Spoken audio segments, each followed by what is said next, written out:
Hi, everybody. It's Christina Daves with this week's free Publicity Friday PR Tip. This week, I want to talk about a tracking system. Are you keeping track of your media pitches, and are you keeping track of your journalists? They move around a lot. It's really important to start a Google Doc that just talks about the date, who you pitched, and what the response was.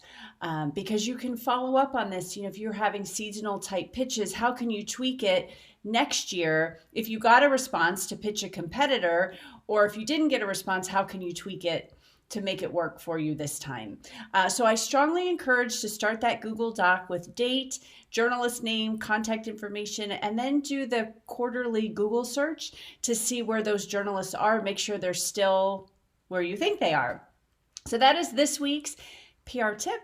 If you like this tip and you'd like to learn more, please join our no-cost PR challenge at yourprchallenge.com. I'll take you through 10 days of activities and things to do that will only make you better. It will make you stand out more as an expert. It'll help with your branding, and then it will help you pitch the media. So I look forward to seeing you in our challenge, and then I can't wait to hear about your success for landing media coverage.